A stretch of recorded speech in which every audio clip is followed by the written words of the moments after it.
ठीक है। देखिए अभी हम लोग फ्लो चार्ट के बारे में बात करते हैं। ओ लेवल में और ए लेवल में पाइथन में फ्लो चार्ट बहुत पूछता है, कई बार जावास्क्रिप्ट में भी फ्लो चार्ट आ जाता है। तो सीधे हम लोग मेन टॉपिक पे आते हैं कि फ्लो चार्ट क्या होता है, इसी पे सीधे बात करते हैं। हर बार फ्लो चार्ट से ओ लेवल के एग्जाम में पूछा जाता है, इवन ए लेवल में भी पूछा जाता है पाइथन, ठीक है ना। मोस्टली पाइथन में पूछा जाता है, कई बार जावास्क्रिप्ट के भी क्वेश्चन में आ जाते हैं, ठीक है। तो देखिए फ्लो चार्ट होता क्या है ये हम आप लोगों को बता दे रहे हैं। फ्लो चार्ट सिंपल सा कि graphical representation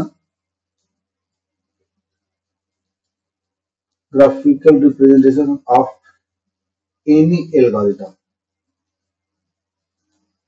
is called flow chart. बस इतना ही है, देख लीजिए। बस क्या बता रहा है कि graphical representation of any algorithm is called flow chart, simple सा। अब पूछ लिया जाए कि एल्गोरिथम क्या होता है, ये भी क्वेश्चन है। मान लीजिए कि इतना तो हमको पता है कि graphical representation of algorithm any algorithm is called flow chart.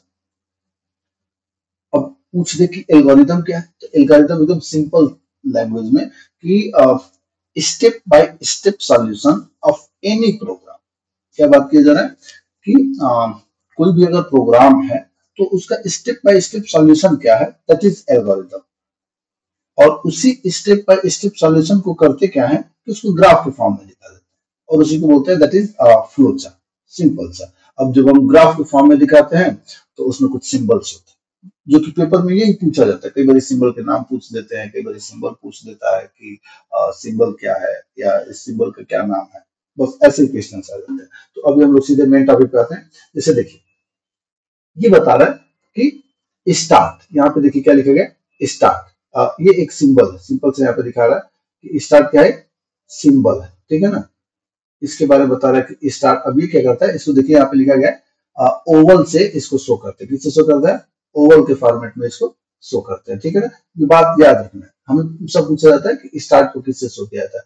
अब जो स्टार्ट है तो इंड भी ओवल से ही शो किया जाता है। देखिए स्टार्ट और इंड दोनों ओवल से ही शो करते हैं, ये बात याद रखना है। कई बार ये पेपर में पूछा जाता है, कई बार यहाँ पे बिगिन लिख दिया जाता है, स्टार्ट की जगह पे बिगिन लिख दिया जाता है और एंड की जगह पे स्टॉप लिख दिया जाता है। तो ये पेपर में आता है कि बिगिन को किस सिंबल से दिखाया जाता है, तो begin is also by vowels. ये जो सिंबल है ना, ये इसको ओवल्स बोलते हैं, ठीक है ना। अब एक यहाँ पे लिखा गया ये जो है इनपुट, इनपुट के लिए ये सिंबल और आउटपुट के लिए भी सेम सिंबल यूज है। जो सिंबल इनपुट के लिए वही सिंबल आउटपुट के लिए, एंड दैट इज पैरेललोग्राम। ये जो सिंबल दिख रहा है ना, ये जो सिंबल दिख रहा है ये वाला, इसको हम लोग पैरेललोग्राम बोलते हैं। यहाँ पे देखिए लिखा गया ना पैरेललोग्राम। अब लिखा गया है यहाँ पे parallelograms are input and output symbols, मतलब कि पैरेललोग्राम की ही मदद से हम इनपुट भी दिखाते हैं और क्या करते हैं, आउटपुट भी दिखाते हैं। अब यहाँ पे दो इनपुट लिए हैं, input the hours worked and inputs the early पे रेट। ये तो यहाँ पे लिखा गया है, तो ये दोनों के दोनों क्या है, इनपुट के लिए है। और सिंबल का क्या नाम है, पैरेललोग्राम। क्या नाम है, पैरेललोग्राम। और सेम क्या होता है, आउटपुट के लिए भी पैरेललोग्राम ही यूज किया जाता है। तो इस बात का ध्यान रखना है कि इनपुट और आउटपुट दोनों के लिए क्या यूज किया जाता है, पैरेललोग्राम। और स्टार्ट और एंड के लिए क्या यूज किया जाता है, ओवल से यूज किया जाता है। या कई बार बोला जाता है कि बिगिन और स्टॉप के लिए क्या यूज किया जाता है, तो इसके लिए भी क्या यूज किया जाता है, ओवल यूज किया जाता है, ठीक है ना। बस सिंपल सा। अब देखिए एक बात और हम लोग बात करते हैं। अब ये जो है ना, ये जो दिख रहा है ये रेक्टेंगल्स ये दिख रहा है ना, ये दैट इज रेक्टेंगल्स, ठीक है ना। इसका क्या होता है, ये प्रोसेस करने के लिए कि हम कुछ बना रहे हैं तो प्रोसेसिंग के लिए रेक्टेंगल्स यूज किया जाता है। क्या यूज किया जाता है, रेक्टेंगल यूज किया जाता है, ठीक है ना। जैसे मान लीजिए कि हम कोई भी एग्जांपल ले लेके सब equal to a plus B, तो यहाँ पे प्रोसेस होगा तो उसके लिए क्या है, रेक्टेंगल सिंबल। क्या है, रेक्टेंगल्स है, ठीक है ना। तो याद रखिएगा कि ये जो सिंबल है दैट इज रेक्टेंगल, ठीक है ना। अब एक चीज और देख लेते हैं। अब यहाँ पे लिखा गया कि सिंबल्स आर, ये जो सिंबल दिख रहा है ना कि स्टार्ट के बाद हम इनपुट पे आए, इनपुट से फिर यहाँ पे इनपुट पे आए, ये वाला ये जो दिख रहा है ये वाला, यहाँ पे एरो लाइन की मदद से बना है, एरो लाइन ये ठीक है ना। ये एरो लाइन है क्या कि ये क्या बोलते हैं, जो हमारा फ्लो चार्ट है, जो हमारा प्रोग्राम है उसके फ्लो को बताता है, उसका कंट्रोल का फ्लो जा कैसे रहा है, कि मतलब पहले क्या हुआ, स्टार्ट हुआ, फिर स्टार्ट के बाद इनपुट लिए, फिर उसके बाद इनपुट लिए, फिर प्रोसेस किया, उसके बाद से आउटपुट दिया। तो ये जो है ना, ये सब के सब जो है ये यहाँ पे है देखिए। तो ये सब के सब क्या है, एरो लाइन। क्या है, एरो लाइन, ठीक है ना। यही बताते हैं कि हमारे जो प्रोग्राम का फ्लो है वो कैसा होगा, ठीक है ना। और यहाँ पे देखिए, यहाँ पे एक छोटा सा एग्जाम्पल भी ले लिया है। यहाँ पे क्या क्या है, एक छोटा सा एग्जाम्पल भी ले लिया है। अभी हम लोग इसके बारे में बात करते हैं। देखिए, नंबर ग्रेटर देन 0 का एक प्रोग्राम है, ठीक है ना। अब यहाँ पे देखिए, स्टार्ट के लिए एक ओवल सिंबल लिया है। अब यहाँ पे देखिए, यूजर से इनपुट ले रहा है कि प्रिंट इंटर नंबर। अब यहाँ पे क्या कर रहा है, यूजर से इनपुट ले रहा है, ठीक है ना। अब यहाँ पे एक देखिए, यहाँ पे फिर लिखा है प्रिंट ग्रेटर देन 0। अब देखिए, ये जो सिंबल है ना, ये इस सिंबल के बारे में हम लोग देखेंगे।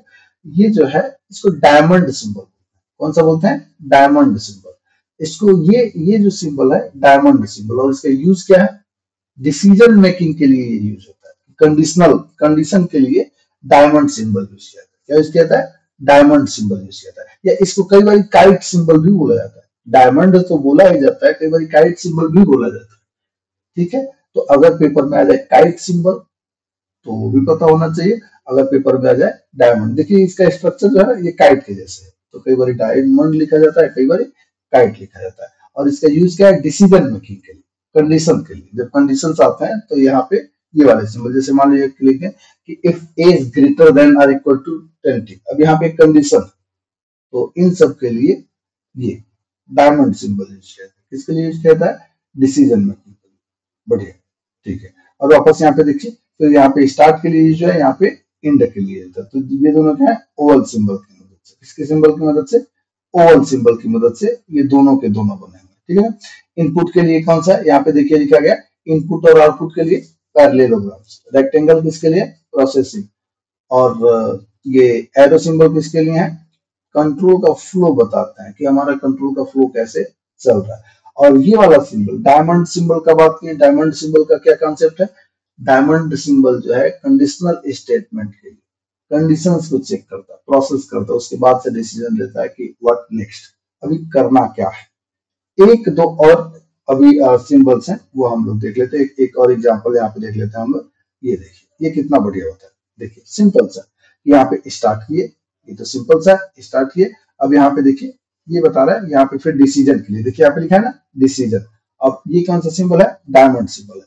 कि अब यहाँ पे लिखा है, पूछ रहा है कि टोस्टर ऑन है कि नहीं। तो दो चीजें हो सकती हैं कि यहाँ पे नो भी हो सकता है और क्या हो सकता है, यस भी हो सकता है। अगर नो हुआ तो यहाँ पे तुरंत प्रोसेस के लिए बता रहा है कि प्लगिंग टोस्टर आउटलेट। और अगर यस हुआ तो ओपन ब्रेड पैकेट। अगर देखिए यहाँ पे ये डिसीजन बॉक्स क्या कर रहा है, डायमंड बॉक्स क्या कर रहा है, डिसीजन पूछ रहा है, डिसीजन ले रहा है, कंडीशनल स्टेटमेंट कि टोस्टर ऑन है कि नहीं। अगर ऑन है तो सीधे ब्रेड पैकेट ओपन करते हैं, अगर नहीं ऑन है तो पहले टोस्टर को क्या करेंगे, आउटलेट में प्लग इन करेंगे, ठीक है ना। अब यहाँ पे लिखा है, देखिए एक बार यहाँ पे लिखा है क्या, सिलेक्ट स्लाइस ऑफ ब्रेड। ये जो यहाँ पे दिख रहा है ना, ये प्रोसेस के लिए, ये प्रोसेसिंग हो रहा है। सब पे सब क्या हो रहा है, प्रोसेसिंग हो रहा है। और फिर यहाँ पे लिखा है इनफ टोस्ट। फिर एक कंडीशन है, कंडीशनल स्टेटमेंट के लिए अभी हम लोग ऊपर यहाँ पे पढ़े, ये देखिए कंडीशनल स्टेटमेंट के लिए पढ़े हैं, ठीक है ना। डायमंड से, कौन सा से, डायमंड से या काइट से, ठीक है ना। अब देखिए, तो यहाँ पे बता रहा है कि अब यहाँ पे इनफ टोस्ट यहाँ पे बता रहा है, फिर यहाँ पे प्रोसेस, फिर यहाँ पे टाइम करेक्ट और नॉट, फिर यहाँ पे एक कंडीशन आ गया। अब ये बात हम लोगों को जानना है, देखिए यही बताने वाले थे। एक है ऑफ पेज कनेक्टर, पेपर में आता है, कई बार पेपर में पूछा गया है। तो ऑफ पेज कनेक्टर क्या होता है, ऑन पेज कनेक्टर क्या होता है, ये दोनों बात पूछा गया। तो अभी हम लोग पहले ऑफ पेज कनेक्टर को देखते हैं और इसके बाद हम लोग ऑन पेज कनेक्टर को भी देखेंगे। तो पहले हम लोग ऑफ पेज कनेक्टर को देख लेते हैं। ऑफ पेज कनेक्टर, आप एक बार इमेज को देखेंगे ना तो तुरंत देख के ही समझ में आ जाएगा। देखिए इमेज को बता कैसे रहा है, ये एक बार देखेंगे। देखिए अगर थोड़ा सा हम लोग छोटा कर दें तो देखिए देख के ही पता चल जाएगा कि ऑफ पेज कनेक्टर से होता क्या है। अब देखिए यहाँ पे है क्या, सिंपल सा देख लीजिए, बता रहा है क्या, ध्यान से देखिए। बोल रहा है कि यहाँ पे एक पेज पे जो है हमारा जो फ्लो चार्ट है वो एक पेज पे एडजस्ट नहीं हो पा रहा, ठीक है ना। कई बार हम लोग कुछ लिखते हैं तो एक पेज पे नहीं एडजस्ट होता है तो दूसरे पेज पे लिखते हैं। वैसे ही क्या बता रहा है कि जो हमारा फ्लो चार्ट है वो एक पेज पे कनेक्ट नहीं हो पाया, पूरा का पूरा एक पेज पे नहीं हो पाया। तो अब यहाँ पे बोल रहा है कि ऑफ पेज कनेक्टर की मदद से हम किसी दूसरे पेज पे भी शिफ्ट हो सकते हैं। किसकी मदद से? ऑफ पेज कनेक्टर की मदद से। देखिए अब ये एक अलग पेज है और ये क्या है? एक अलग पेज है, ठीक है ना। तो ऑफ पेज कनेक्टर करता क्या? यही सिंबल है, ध्यान से याद रखिएगा, ये वाला जो सिंबल दिख रहा है ना, यही सिंबल है ऑफ पेज कनेक्टर का। तो ये बात याद रखना है, सबको याद रखना है, पहले बता दे रहे, ठीक है ना। देखिए तो ये क्या है? ऑफ पेज कनेक्टर, ये बता रहा ना, ये देखिए यहाँ पे लिखा है ऑफ पेज कनेक्टर, ठीक है ना। ये क्या है? ऑफ पेज कनेक्टर हो गया ना।